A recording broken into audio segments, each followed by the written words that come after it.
ETV YouTube channels లో మీ వ్యాపార ప్రకటనల కోసం ఈ నంబర్కి కాల్ చేయండి.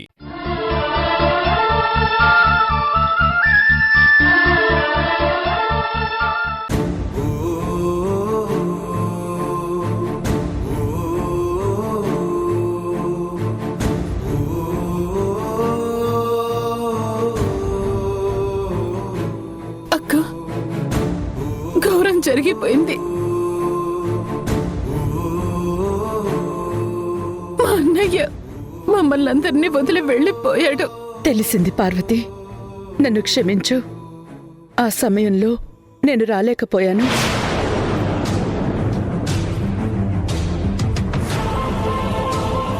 ఎలా వస్తారులేండి? వాళ్ళ కాళ్ళు వీళ్ళ కాళ్ళు పట్టుకుని అరెస్ట్ అయిన కొడుకుని విడిపించుకోవాలి కదా. పాపం, మీరు ఆ ప్రయత్నంలో ఉండుంటారు. వీణా, ఏంటా మాటలు? ఇంటికొచ్చిన వాళ్ళతో అలాగేనా మాట్లాడేది? ఇంకెలా మాట్లాడాలత్తయ్యా? ఈవిడ గారి కొడుకు మా నాన్నగారిని చంపేసి వెళ్ళిపోయాడు. ఈవిడ గారేమో ఆ హంతకుణ్ణి విడిపించుకుంది. ఇప్పుడేమో ఏమీ తెలియనట్టు పరామర్శించడానికి వచ్చింది. ఏ వీణా, ఊరుకో. సరే బావ, ఊరుకుంటాను. ఈవిడ చెప్పిన మాటలు నోరు మూసుకుని వెర్రి బాగుల వాళ్ళలాగా విందాం. వీణా, కాస్త కంట్రోల్డ్గా ఉండు. కార్తీక్, తననేమి అనకు. తను తండ్రి పోయిన బాధలో ఉంది.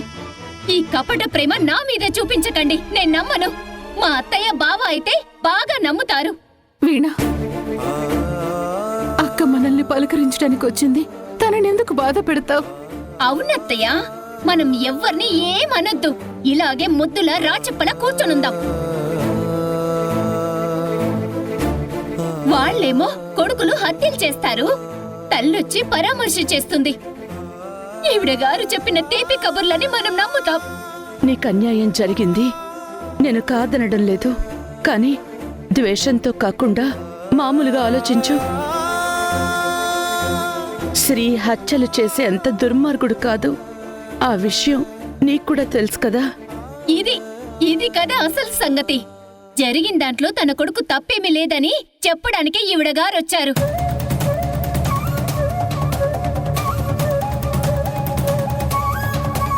తన కొడుకుని కాపాడుకోవడం కోసం ఇలా మాట్లాడుతున్నారు.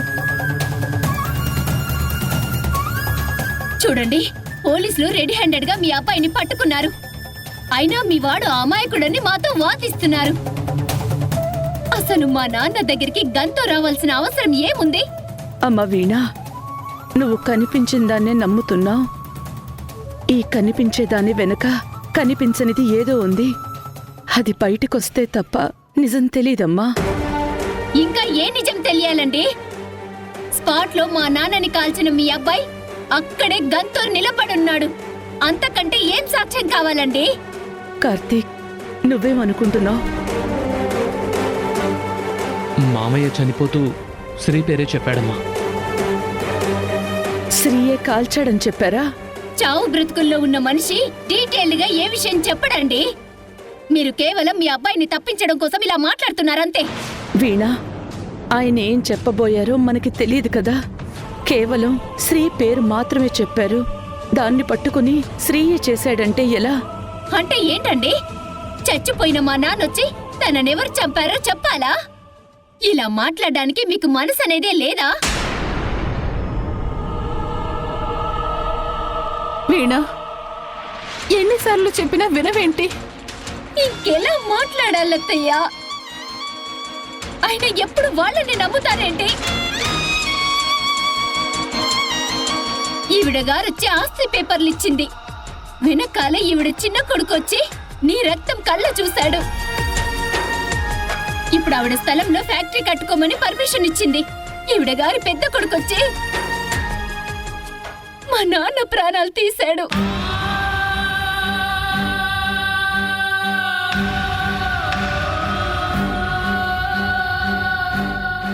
ఎందుకండి అంత బాధపడిపోతున్నారు? ఓహో, మేం ముగ్గురం ఇంకా బ్రతికే ఉన్నామనా? మీ చిన్న కొడుకుని పంపించండి, మమ్మల్ని కూడా చంపేస్తాడు. వీణా, నువ్వెంత బాధపడుతున్నావో నాకు అర్థమవుతోంది. నీ బాధనెవ్వరం పంచుకోలేం, నీ నుండి దాన్నెవ్వరూ దూరం చెయ్యలేం కూడా. ఇప్పుడు మేం చేయగలిగిందల్లా నిన్ను ఓదార్చడం మాత్రమే. వద్దులేండి, మీ ఓదార్పులో వద్దు, మీ తీయటి కబుర్లో వద్దు. మీ మాటలు నమ్మే మా అత్తయ్య మీ జోలికి, మీ కుటుంబం జోలికి వెళ్ళొద్దని మాట తీసుకుంది. అందుకే మా నాన్న మౌనంగా ఉండిపోయాడు. లేకపోతే మీ కుటుంబాన్ని కత్తికొకండగా నరికేసేవాడు. వీణా, ఎవరో చేసిన దానికి సరస్వతి గారిని అంటావెందుకు? అసలు ఏం జరిగిందో ఆవిడకి తెలీదు. మరి అంత అమాయకంగా మాట్లాడకు బావా. తన కొడుకులు ఎలాంటి వాళ్ళో బాగా తెలుసు, ఏం చేస్తున్నారో కూడా తెలుసు. వాళ్ళ వల్ల బాధింపబడ్డ వాళ్ళని వీలైతే డబ్బుతో కొడుతుంది, లేదా ఇలా మాటలతో మాయ చేస్తుంది.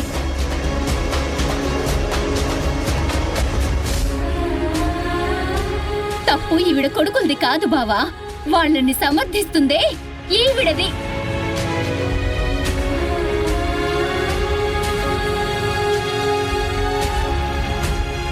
అక్క, అది తండ్రి పోయిన బాధలో ఉంది. దాని మాటలు నువ్వేం పట్టించుకోకు. తండ్రి పోయిన బాధలోనే కాదు, నా అన్న వాళ్ళు లేరు అన్న బాధలో కూడా ఉన్నాను.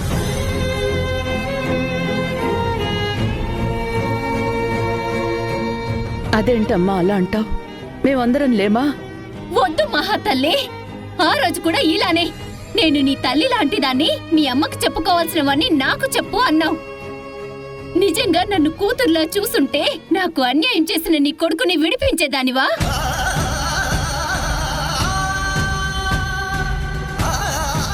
నిన్నందరూ గొప్ప మానవతావాది అంటారు కదా, ఇప్పుడు ఆ మానవత్వం ఏమైంది? ఓహో, కడుపు తీపి మింగేసిందా? తప్పు వీణ. ఆవిడన్ని మాటలంటే మాత్రం మీ నాన్న తిరిగి వస్తాడా? నేను మాటలే అంటున్నానత్తయ్య, కానీ వీళ్ళు గుండెల్లో కత్తులే దిప్పుతున్నారు.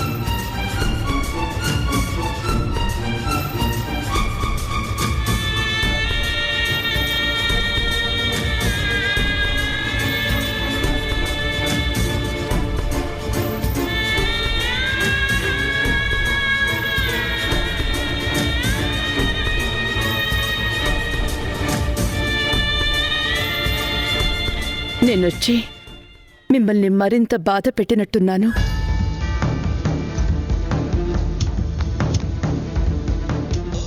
వస్తాను.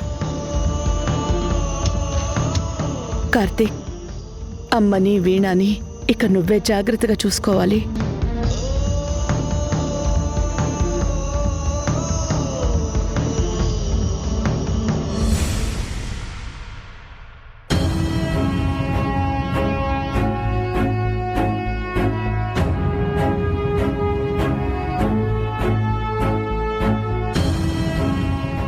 శ్రీ, నువ్వు ఇక్కడికి ఎందుకు వచ్చావో నాకు తెలుసు. ఎందుకనుకుంటున్నావు శ్రీ? రఘురామ్ విషయంలో నువ్వేమైనా చేశావా అని అడగడానికి వచ్చావు, అంతేనా? అప్పుడు కార్తికేయ విషయంలోనూ నువ్వు ఇలాగే అడిగావు. భర్త విజయం సాధించినప్పుడు భార్య వెనక ఉంటుందని, ఆ సంతోషం అంతా భర్తకే చెందేలా చూస్తుందని అంటారు. భర్తకి కష్టం వస్తే భార్య ముందుంటుందని, భర్తని కాపాడుతుందని అంటారు. కానీ నా బ్యాడ్ లక్ ఏంటంటే, నాకేదైనా కష్టం వచ్చిన ప్రతిసారి బయట వాళ్ళకన్నా ముందు నువ్వే నన్ను మాటలతో చంపేస్తావు. నువ్వలా అనుకుంటే నేనేం చెప్పగలను శ్రీ? నేను నిన్ను రక్షించడానికే ట్రై చేస్తున్నాను. నువ్వు హత్యలు చేసేంత దుర్మార్గుడివి కాదని నాకు కూడా తెలుసు. కానీ చుట్టూ ఉన్న పరిస్థితుల్లో మనలో ఉన్న ఆవేశం ఒక్కోసారి మనకి తెలియకుండానే తప్పులు చేయిస్తాయి. నిజం తెలిస్తే నిన్ను కాపాడుకోవడం వీలవుతుందని అడుగుతున్నాను, అంతే తప్ప నిన్ను అనుమానించి కాదు. అనుమానించడం కాదు వేద, అవమానిస్తున్నావు. కొత్త వాళ్ళు ఈ మాట అడిగారంటే వాళ్ళకి నా గురించి తెలీదని సరిపెట్టుకోవచ్చు. కానీ కట్టుకున్న భార్యవి నువ్వు అడిగితే నేనేం అర్థం చేసుకోవాలి? సెంటిమెంట్స్తో ఆలోచించడానికి నేను పురాణ కాలం నాటి ఆడదాన్ని కాదు. ప్రతిదీ ప్రాక్టికల్గా తీసుకునే మోడర్న్ అమ్మాయిని. ఎప్పుడు గన్ తీయని నువ్వు ఆ రోజు గన్ తీసుకుని వెళ్ళావు. ఆ గన్లో బుల్లెటే రఘురాం బాడీలో ఉంది. వీటన్నింటిని బట్టి చూస్తే ఎవరైనా నిన్నే అనుమానిస్తారు. కానీ నేను నిన్ను అనుమానించడం లేదు. నిజం చెప్పమంటున్నాను. అది కూడా నిన్ను రక్షించుకుందామని అడుగుతున్నాను. టూ మచ్ వేదా. ఎలాంటి పరిస్థితుల్లోనైనా చివరికి నన్ను నేను కాపాడుకోవడం కోసమైనా నేనొక మనిషిని హత్య చెయ్యను. అది మా అమ్మ నాకు నేర్పిన సంస్కారం. అది నాకు తెలుసు శ్రీ. నువ్వు ఈ పని చేశావని 99% నేను నమ్మట్లేదు. సాక్ష్యాన్ని బట్టి ఆ ప్లేస్లో నువ్వు ఉండబట్టి ఏం జరిగిందని నేను అడుగుతున్నాను అంతే. ఆ 1% కూడా ఉండకూడదు వేదా. నేను నీ భర్తని. ఏ పని చేస్తాను, ఏ పని చేయను నీకు తెలిసుండాలి. అయినా సరే నువ్విలా అడుగుతున్నావంటే అది నాకు కాదు, నీకే అవమానం. అప్పుడు నేను అతన్ని షూట్ చేయలేదు. ఆ బుల్లెట్ నా గన్లో నుంచి ఎలా మాయమైందో నాకు తెలీదు. అదే బుల్లెట్ అతని బాడీలో ఎలా ఉందో నాకు తెలీదు. ఆ కార్తికేయ ఇదంతా చాలా తెలివిగా ప్లాన్ చేశాడు. మధ్యలో కార్తిక్ ఏం చేశాడు? చనిపోయింది అతని మేనమామ. అందుకే అతన్ని హత్య చేయించాడు. ఈ నేరం మీద నేను జైలుకి పోతే ఇక ఏ అడ్డు ఉండదని ఇలా ప్లాన్ చేశాడు. లేదు శ్రీ, తనలా చేయడు. నన్నెవరూ ఏడిపిస్తుంటే మీ మధ్య ఎన్ని గొడవలున్నా నన్ను రక్షించాడు. అటువంటి మనిషి ఒక ప్రాణం ఎలా తీస్తాడు? నీకు మా అమ్మకి ఇలాంటి పనులే కనిపిస్తాయి. వాటి వెనక ఉన్న వాడి వరస్ట్ తెలివితేటలు కనబడు. వాడి ప్లాన్స్ అన్నీ ఇలా క్రూయల్గానే ఉంటాయి. శ్రీ, నిన్నిందులో ఎవరూ ఇరికించారన్నది కన్ఫర్మ్. కానీ కార్తిక్ ఇది చేసుండడు. వాడు చేయలేదని నువ్వెలా చెప్తావు? తనే చేశాడని నువ్వెలా చెప్తున్నావు? ప్రూఫ్స్ ఉన్నాయి, కాసేపట్లో వస్తాయి. అప్పుడు నీకే తెలుస్తుంది.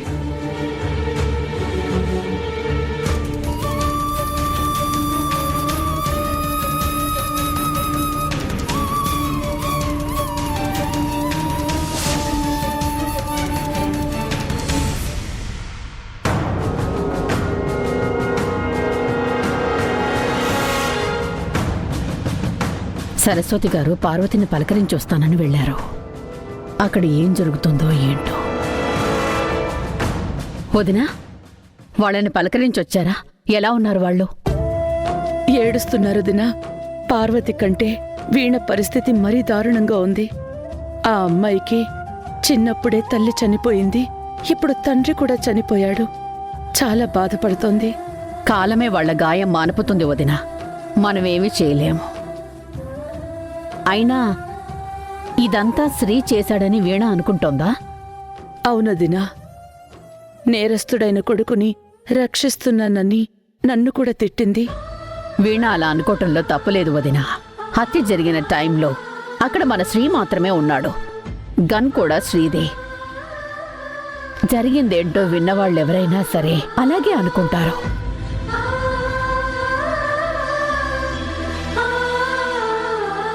ఈ విషయంలో మీరేమనుకుంటారు వదినా? ఏం చెప్పాలో అర్థం కావడం లేదు వదినా. సరస్వతి గారేదో చెప్పాలనుకుంటున్నారు, కానీ చెప్పలేకపోతున్నారు.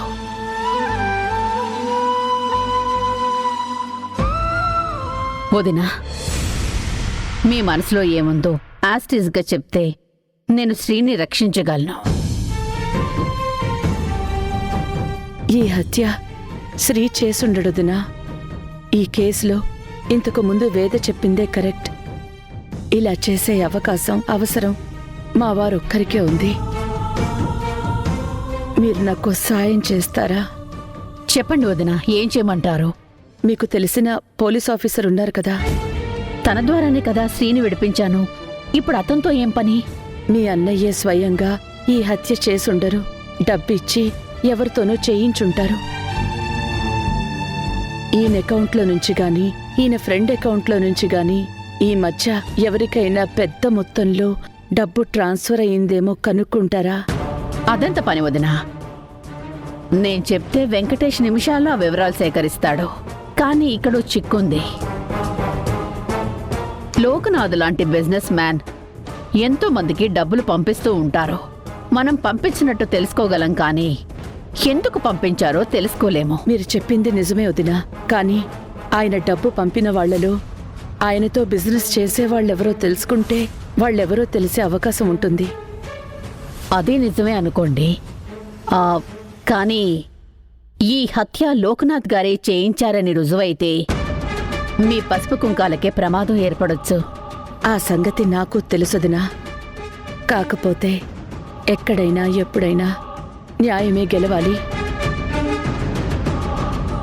మీ అన్నయ్యకు ఒక నమ్మకం ఉంది, డబ్బుతో ప్రపంచంలో దేన్నైనా సాధించొచ్చు అని. అది నిజం కాదని ఆయనకి తెలియాలి. లోకనాథ్ గారి అభిప్రాయం కూడా కరెక్టే. డబ్బు కోసం చేసే ఏ విధవ పనికైనా శిక్ష ఉంటుంది. కానీ విచిత్రంగా ఆ శిక్ష నుండి కూడా డబ్బే కాపాడుతుంది. వదినా, తప్పు చేసిన వాళ్ళకి ఎవరికైనా శిక్ష పడుతుంది. ఈ దేశంలో ఆడవాళ్లు భర్త ఎంత పెద్ద తప్పు చేసినా దాచిపెడతారు. కానీ మీరు న్యాయాన్ని రక్షించడం కోసం భర్త తప్పు చేసి ఉంటాడేమోనని ధైర్యంగా చెప్తున్నారు. నిజంగా మీకు హ్యాట్స్ ఆఫ్ వదినా. జరగబోయేది ఏదైనా భగవంతుడికే వదిలేస్తున్నాను.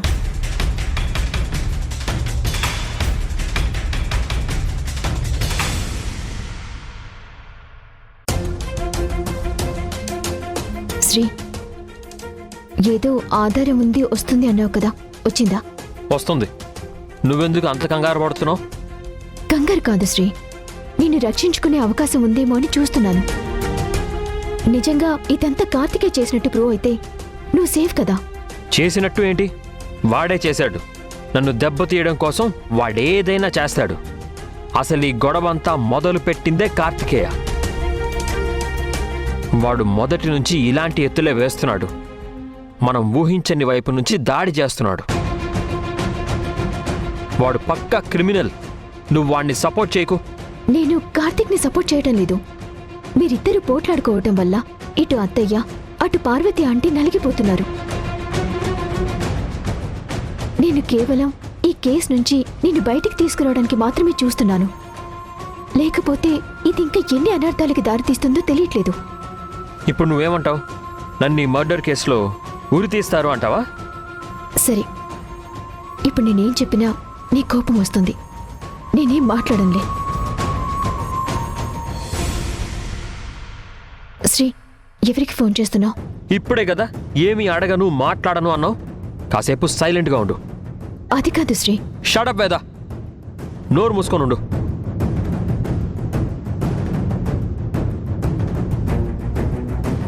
శ్రీ చాలా ఫ్రస్ట్రేషన్లో ఉన్నాడు. ఇప్పుడు తనని మాట్లాడించకపోవడమే బెటర్.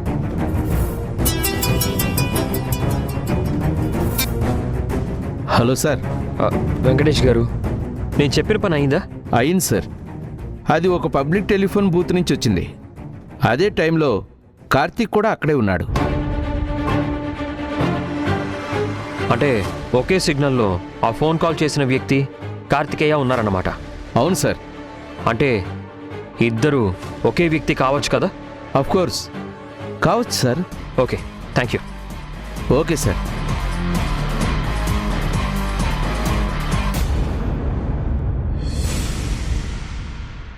నువ్వేంటి సైలెంట్గా ఉన్నావు? నువ్వే కదా శ్రీ మాట్లాడొద్దు అన్నావు. నేను మాట్లాడొద్దు అనలేదు, విసిగించొద్దు అన్నాను. ఇంతకీ ఆధారం దొరికిందా? దొరికింది. పోలీసులకి ఫోన్ చేసిన వాడున్న టవర్, కార్తికేయ గాడున్న టవర్ ఒక్కటే. అంటే ఖచ్చితంగా ఆ కార్తికేయ ఈ ఫోన్ చేశాడు. అది కాదు శ్రీ, అదే టవర్ నుంచి ఇంకెవరైనా చేసుండొచ్చు కదా. ఒక టవర్ పరిధిలో చాలా మంది ఉండొచ్చు కదా. నీకేమన్నా పిచ్చా? ఎన్నిసార్లు చెప్పినా మళ్ళీ అక్కడికే వస్తావేంటి? ఇదంతా ఆ కార్తికేయ గాడి పనే. ఇక నువ్వు ఏం చెప్పినా నేను నమ్మను. ఇంత అమాయకంగా ఎలా ఉంటారు వేదా? వాడు చేసినవన్నీ కళ్ళకి కనబడుతున్నా నీకేం అర్థం కావడం లేదా? సరే శ్రీ, ఇప్పుడు మనం గొడవ పెట్టుకోవడం ఎందుకు? పద, భోజనం చేద్దాం. నేను తర్వాత చేస్తాను.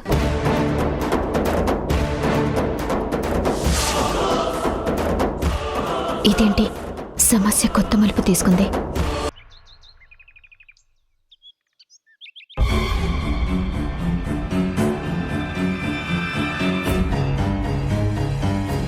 యాండి, నేను మిమ్మల్ని ఒక విషయం అడగాలి అనుకుంటున్నాను. దయచేసి నిజమే చెప్పండి. చూడు సరస్వతి, ఈ మధ్య నువ్వు చాలా కొత్తగా ప్రవర్తిస్తున్నావు. నీకు అబద్ధం చెప్పాల్సిన అవసరం నాకేంటి? అయినా భార్యకు కూడా భయపడే అబద్ధాలు చెప్పాల్సినంత పిరికివాణ్ణి కాదు నేను. అయితే నిజం చెప్పండి, ఈ హత్యతో మీకు సంబంధం లేదా?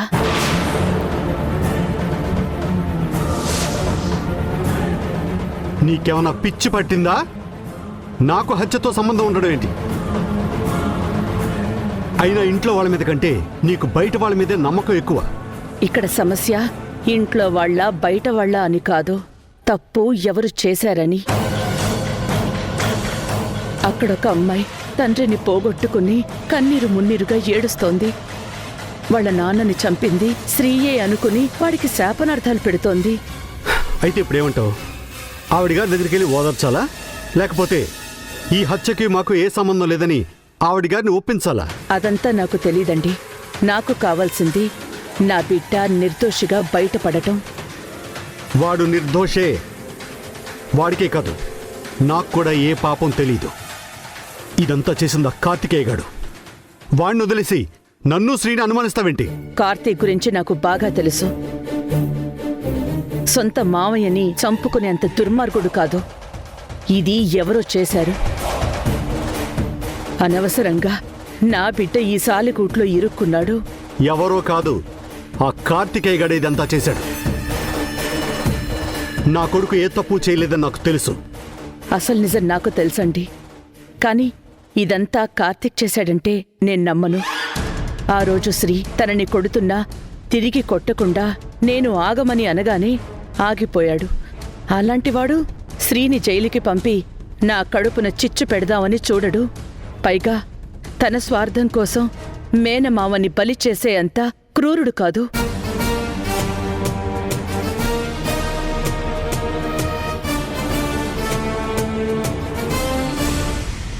నువ్వు కూడా కొడుకు లాంటి వాడివేనని నీ మీద చూపించే ప్రేమంతా అబద్ధం.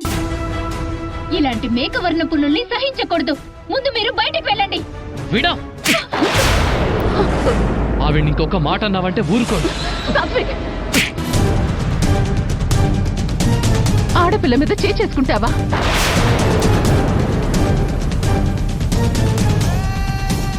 ఈటీవీ విన్ యాప్ రోజుకి కేవలం రూపాయి మాత్రమే.